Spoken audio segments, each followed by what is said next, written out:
y'all, it's Nikki. Monday's episode is coming out a little early because we just couldn't wait. Early Sunday morning, a gunman opened fire on West 6th Street downtown, killing 2 and injuring 14 others. And officials are saying it's potentially an act of terrorism. We're going to bring you up to speed, but just a note, this episode touches on violence.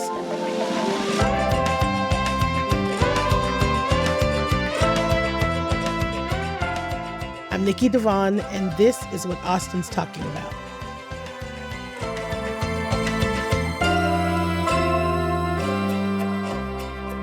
What's up, y'all? I am here with our executive producer, Eva Ruth. What's up, Eva Ruth? Hey, Nikki. So as of recording, it's Sunday afternoon at the time of our recording. And here's what we know so far. As bars were closing around 2 a.m., Sunday morning, police were called to Buford's Backyard Beer Hall at West 6th and Rio Grande Street for a shooting. Now, according to Austin Police Chief Lisa Davis, here's what happened. A man driving a large SUV drove around the block several times. Then he put his flashers on, rolled down the window, and opened fire at people on the patio and outside Buford's with a pistol. He then parked his SUV, got out with a rifle, and shot at people walking around. As he was walking east on West 6th, police met up with him and 3 officers reportedly opened fire and killed him. Aside from the suspect, 2 other people were killed and 14 others were hospitalized. Police are asking for evidence. So, if you have videos, photos, any of that, check APD's social media for information on how to submit that. Tony Plahetsky at the Austin American-Statesman is reporting that federal sources have identified the suspect as a 53-year-old man who was born in Senegal and became a citizen in 2012. He was wearing a hoodie with the words "Property of Allah" and the design of an Iranian flag on his body. APD has identified him as Ndiaga Diagne. FBI's Joint Terrorism Task Force responded and is investigating alongside APD. Officials searched his vehicle for bombs and they cleared it. So there were no bombs in his vehicle. And then they executed a search warrant at a Pflugerville home. So Eva Ruth, you were at the press conference this morning. So can you bring us up to speed at what was happening at the press conference? Yeah, this has been a quickly developing story, I think. A lot of people woke up to the information, just that there had been a shooting at Buford's, and it seemed like maybe it was inside. We didn't really know where, and we did know that there were fatalities pretty early on. So I did go down to Buford's just early Sunday morning to just see what it was like. And it was pretty eerie. Yeah. The heart was lit up. If you don't know, Buford's is right on the corner of West 6th and Rio Grande. And it has this big, giant heart at the front of it. And that was still lit up, and all the Christmas lights on the balconies and everything. And then just police tape everywhere and a huge presence. There was FBI and all kinds of law enforcement there. And then at a press conference at 9:30 on Sunday morning, that's when the mayor was there. There was an earlier press conference, but then another one at 9:30 where they kind of gave some information. So at the press conference, FBI acting special agent in charge for the San Antonio field office, his name is Alex Duran. He said that there were indicators that indicate potential nexus to terrorism. Obviously, it's still way too early in the process to determine an exact motivation, but there were indicators that on the subject and in his vehicle that indicate potential nexus to terrorism. Again, it's still too early to make a determination on that. That's why we are investigating it very closely with our partners with Austin Police Department. And I think when he said that, it sort of made everybody really sit up straight and be like, oh, wow, we're dealing with something different here. That's fucking scary. Yeah. That's fucking scary. Yeah. And he didn't really define what a nexus to terror is. So we really haven't heard much about the victims. I know that Buford's has a huge, it's so packed. I saw the videos on their social media of last night of Sunday morning, and the dance floor was just insane. Oh yeah. Yeah. Buford's is like a hub for young, professionals. Like, it's like the hot spot on West 6th for sure. Yeah. Yeah. And it is an area where they aren't used to having, I mean, you hear about 6th Street parties. You definitely don't think about this part of 6th Street or Right. 6th Street violence. You don't think about this part of 6th Street. Yeah.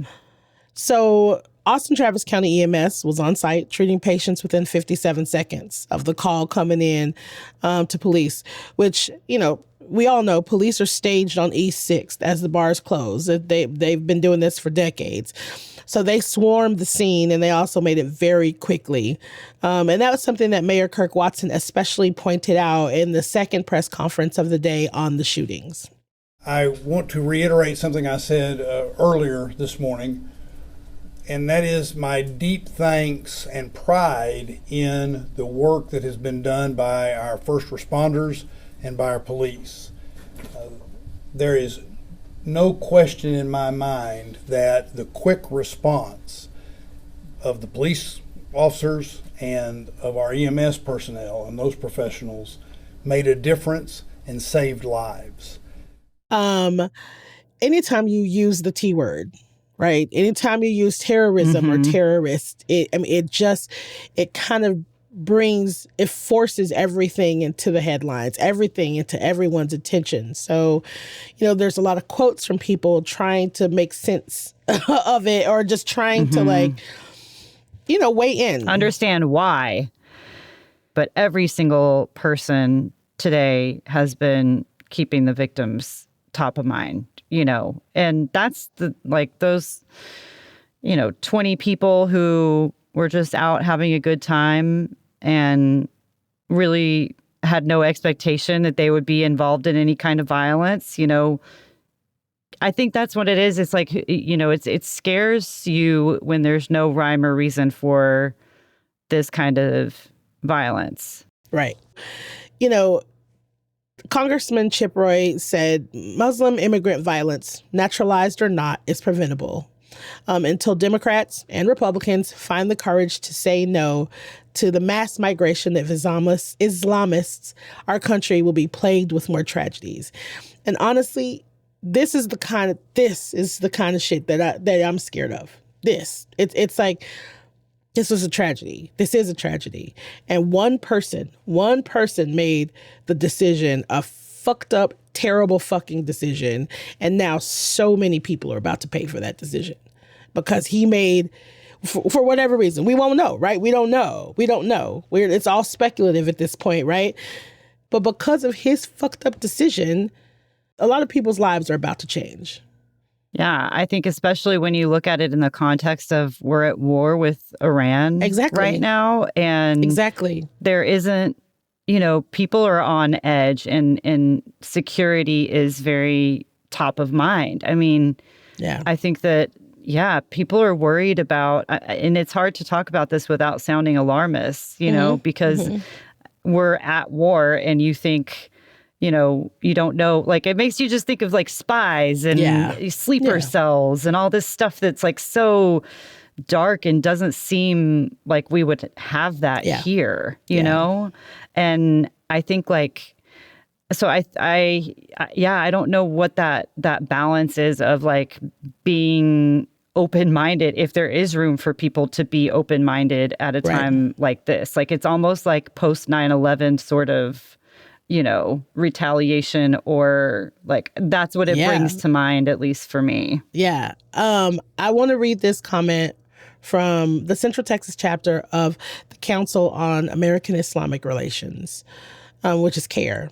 CARE Texas and the Austin Muslim community extend our condolences to the families of the victims killed in this horrific mass shooting in our city last night, and pray that God grants a full recovery to those injured. CARE Texas unequivocally condemns this act of violence and all acts of unjust violence anywhere in our country and around the world, regardless of the perpetrator or the motivation. We also reject any efforts to ascribe collective blame or punishment to entire communities or faiths based on the actions of individual criminals. While a single person carried out this heinous attack last night, hundreds of thousands of Texas Muslims finished their night prayers and headed to their homes while calling on God for global peace and justice. We encourage elected officials, law enforcement, faith leaders, and community members to come together to support the families of the victims and reaffirm our shared commitment to public safety. In this time of mourning, our communities must unite in compassion and resilience, standing together for justice, understanding, and peace. And listen, what a fucking heavy thing to have to do on a Sunday morning. You know what I mean? To essentially, I'm not saying take the blame, but like, you immediately have to understand the responsibility and the heaviness that's weighing on this community right now, right? Yeah. Because to your point, the other side of that, with the recent war in Iran, there's a lot of fear of terrorism. To your point, you just said it. Like, we don't know much about this suspect's motives or connections at the time of this recording.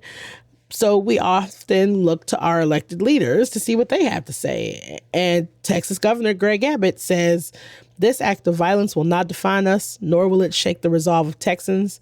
To anyone who thinks about using the current conflict in the Middle East to threaten Texans or our critical infrastructure, understand this clearly. Texas will respond with decisive and overwhelming force to protect our state." Yeah. There will be increased security at vital energy facilities, ports, and along our border. We have bolstered cybersecurity personnel and deployed unmanned aerial surveillance to monitor and protect critical infrastructure sites, increased patrol and surveillance by the Texas Department of Public Safety and the Texas National Guard. And he says, and today, I directed the DPS to increase patrols and add law enforcement personnel in the 6th Street District in downtown Austin during weekends.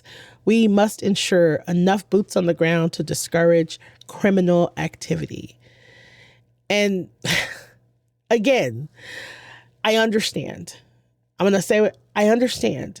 But like, this is the kind of reaction that breeds, for me, more fear in certain populations in our city.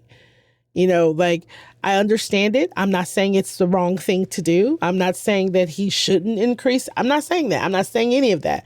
But I am saying responding with decisive and overwhelming force is a very pointed and specific thing to say.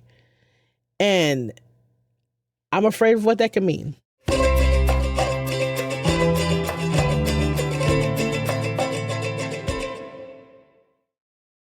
I'm thinking what you're saying is like, don't take that fear too far. Like, don't let that fear kind of get out of control. Exactly. And I think that, that I don't know if that's possible. Like, I would love to think that it is. I don't think it is. And that's why I'm scared. I don't think it is. But I do think that, immediately I am inclined to, just really feel awful. I'm sure you are too. And all of these lawmakers feeling awful for these people who were just out having a good time. Like, I think that there was a quote from our state senators, Sarah Eckhart and Judith Zaffirini. They put it out together and said, "Our city, known for its vibrant and peaceful nightlife, experienced deadly violence again last night. Many thanks go to those who intervened, and my heart goes to those injured and killed." And, I think it's the vibrant and peaceful nightlife part. Like, we have had really scary events in our nightlife, but it was like a domestic, a sort of a... It seems much more terrifying when it's just a stranger situation that didn't seem to be targeting specific people, The first thing I thought is, this don't happen here. Yeah. This doesn't happen here. Like, you're going to go to West 6th Street where a bunch of young people are having fun. Like, that's the place that you chose? That's the place? Yeah. West 6th, that's the place that you chose to go and hurt people and kill people? Like, that is the part that all of it is senseless. It's just senseless and cowardly and terrible, in my opinion, full stop. Mm-hmm. But that something like that is happening in my city, in our city, feels just unfathomable. I'm just really pissed that he chose to do what he did. I'm just like, what kind of cowardly bullshit is this? It's just like, you want to make a fucking political statement? Use your own body. Don't use other people's body for your shit. Last night, at the end of my gig, we were standing outside of Seaboys. For those that don't know where Seaboys is, it's on South Congress. We're standing outside of South Congress, closing up, getting ready to leave. It's like 1:59, 2, somewhere in there. And a cop car, SUV, comes tearing down Congress. I mean, like, had to been going 70, 75. And he flew by, and I was like, what the fuck? Like, where is he going? He needs to slow down. And then another comes by, just flying. And there was like six APD SUVs flying down Congress. I cannot say enough how fast they were going.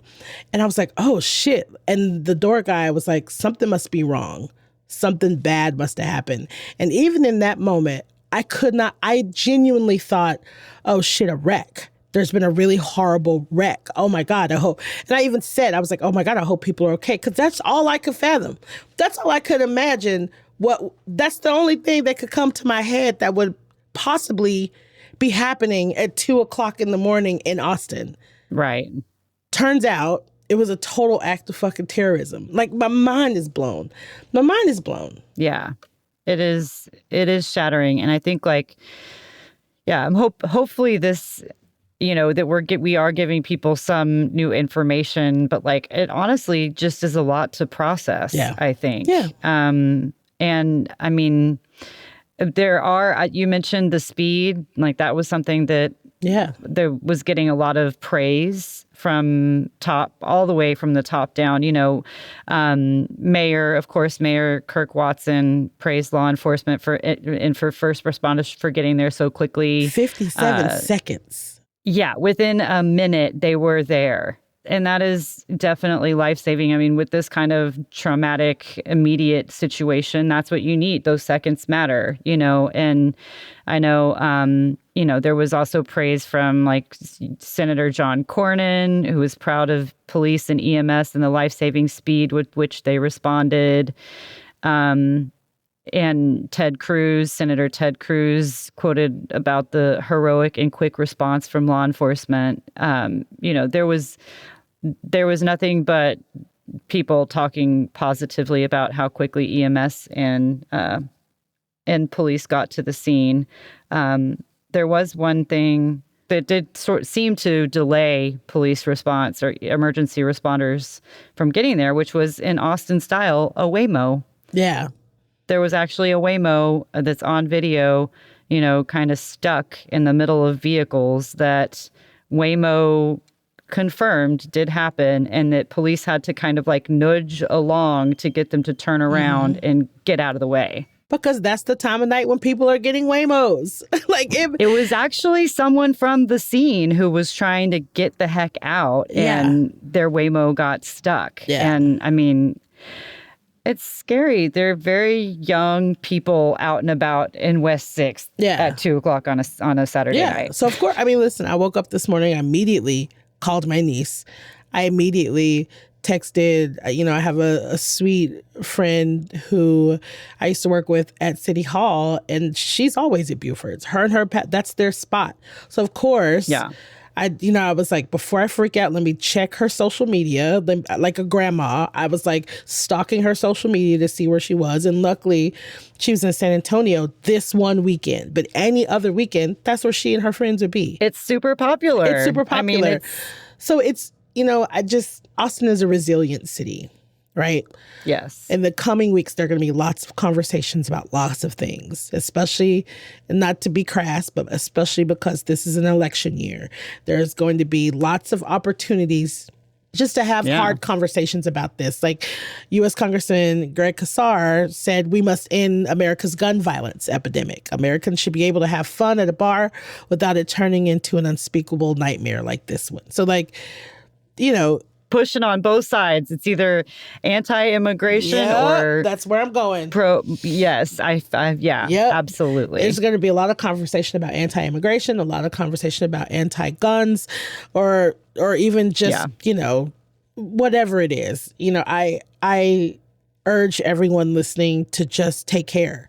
Take care with the amount of information that you take in. Be careful about what you read. Be careful about the conversations that you have and you take part in, and also just protect your mental health. This is heavy. Like, not to belabor the point, but Austin, people like to think of Austin as this big city, but we are not.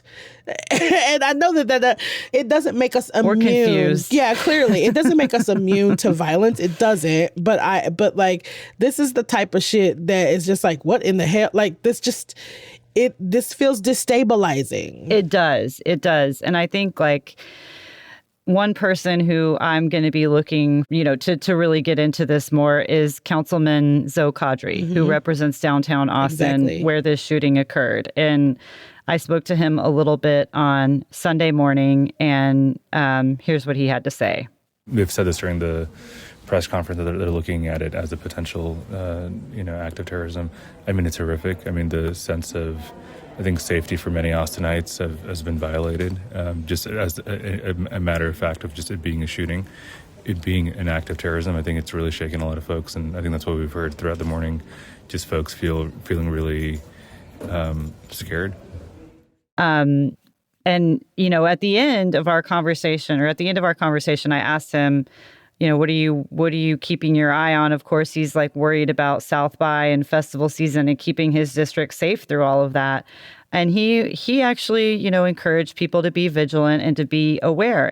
I mean, my big concern anytime South by or ACL has ever happened is public safety and making sure that constituents and residents in general and visitors are safe. Mm-hmm. So with this happening, I mean, the first thing when I talked to Chief Davis this morning was about not only things like South by, but just other minor festivals and large scale events, about making sure that we have fire, EMS, police, boots on the ground to making sure that people are safe. And my just general, I guess, comments are when as folks go out in the upcoming days and weeks and festival season, if you see something, say something, and just always be aware of your surroundings. I do feel like this event should make us all be aware that Austin has big city problems, like potential terrorists also, Keep your head on a swivel. Yeah, and it really take things seriously, honestly, because we have to protect each other in this community and be good neighbors to each other, all of the ways that means, like, watching out for them, giving them grace, like not judging them, and also like being careful and being watchful and vigilant. Yeah. I don't know. It's just all of the things. And just as a side note, if you're wondering what you can do right now, because in situations like this, I always feel helpless. I always feel angry and like, find myself wishing I could help. Right now, blood donations are needed. They're looking for O positive and O negative. weareblood.org if you want more information. But we are going to absolutely pay attention to how this unfolds, especially, like you said, as we barrel into South by. We are about to be flooded with hundreds of thousands of people in 2 weeks. And so we're probably going to keep updating you as we find things out. But like I said, take care with how much you digest when it comes to stuff like this. I think it's important to be informed. I think it's important to know your shit. I think it's important to like know what's happening. I don't think it's important to spiral. I don't think it's important to, you know what I mean? Like, I don't think it's to go down the rabbit hole. I don't think that is helpful for you. If I can be your mom for just a second. So, Agreed. Yeah. All of those things. And one more thing I would say is keep your eye on our social media at CityCast Austin, and also just, the businesses you love, the nonprofits you care about here in Austin. Like, we're going to be being there for each other, whether it's supporting Buford's, which is probably going to have a hit from this in one way or another, and other businesses that are down there, just like be on the lookout for what people need, and look on social media for that. We'll try to share as much as we can. And I've seen some videos, and just shout out to the people helping each other in those videos. Shout out to the people shielding each other and running to each other's aid. That's what we do in this city. We show up for each other. We help each other. Austinites, we will continue to do what we do. We will continue to take care of each other. Again, hold your folks close. Stay informed. Hopefully this won't scare us away from being out in the city and keeping our vibrant life. But I know, this shit is scary right now. So, take care of yourselves. And we'll keep you updated. That's right. We'll see you again soon.